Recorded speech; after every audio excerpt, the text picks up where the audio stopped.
వాస్తు పురుషుడు తర్వాత క్షేత్రంగా ఉంటారు. ఇక్కడ కూడా 5 కలశాలు కనబడుతున్నాయి. ఈ వాయువ్య కోణానికి అధిపతి ఎవరు అంటే మరి వాయువ్యం అంటే వాయువ్య. ఈ 4 వేదికలు మధ్యలో ఉన్నట్టుగా ప్రధాన వేదిక. ఈ ప్రధాన వేదికలో మళ్ళీ అన్ని కూడా నవకుంభాలు అంటాము. అన్ని కూడా మీకు ఎక్కడైతే 9 కలశాలు ఉంటాయి. ఒకటి ఎక్స్ట్రా పర్వ కలశం కూడా ఉంటుంది. మధ్య కుంభం ఏమో ప్రధాన కుంభం. ఆ ప్రధాన కుంభంలో మన దేవుడైనటువంటి ఆ మధ్య కుంభంలో ఆవాహన చేస్తున్నాం. ఇక ఇంకో కుంభంలోనేమో మరి లక్ష్మీనరసింహ స్వామి అంటే మరి ఆవాహన చేస్తున్నాము. అయినా ఆ కలశంలో ఆవాహన చేసినప్పటికీ కూడా ప్రత్యక్షంగానే మనకు సుదర్శన భగవాన్. తర్వాత ఇక్కడ చూసినట్లయితే జాగకుంటాము. ఇప్పుడు మనకు ద్వారతోరణ పూజ జరిగింది. ఇక్కడ చూసినట్లయితే ఈ సూర్యుడు విధాత్రుడు అని అంటారు. ఇట్లా వీళ్ళను ద్వార దేవతలు అని అంటారు.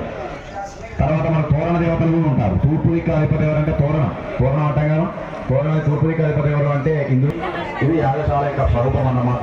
ఈ కార్యక్రమం ఇప్పుడు మనకు ఎందుకంటే మనకు ఏం చూసినా సోమ కుంభదేవతాభ్యం పంచమాదిగా సహిత సోమ కుంభదేవతాభ్యం ధ్యాయామి ధ్యానోర్పయామి హస్తయో అర్ఘ్యం సమర్పయామి ముఖి ఔపచారిక స్నానం ఆపోష్టామేవ స్నానం వేదమైన లక్ష్మీవశుభాదేవం శ్రీజమాత తస్మారంగం శిక్షరానంతరం శుద్ధాన్ని నోర్పయామి గంధద్వారాంధ్రావరిషాయ శ్రీ ఈశ్వరీం సర్వభూతానాంకామిహోమత్వయేషమాయ దేవాయ నిరూఢోనౌతపుష్పణీ రాజమునదీయాని సమగ్రస్య గుహామి సుగంధప్రద్రవ్యాన్ని నోర్పయామి హరిద్రాక్షం నోర్పయామి కుంకుమాను రేపు నోర్పయామి సోమకలశ సోమ సుంభదేవతాం జయదేవా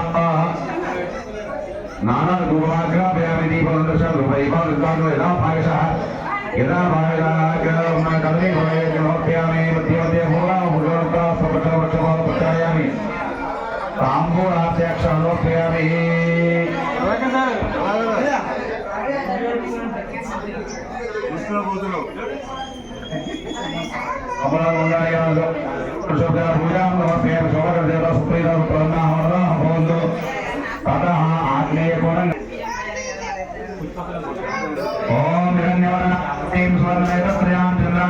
లక్ష్మీ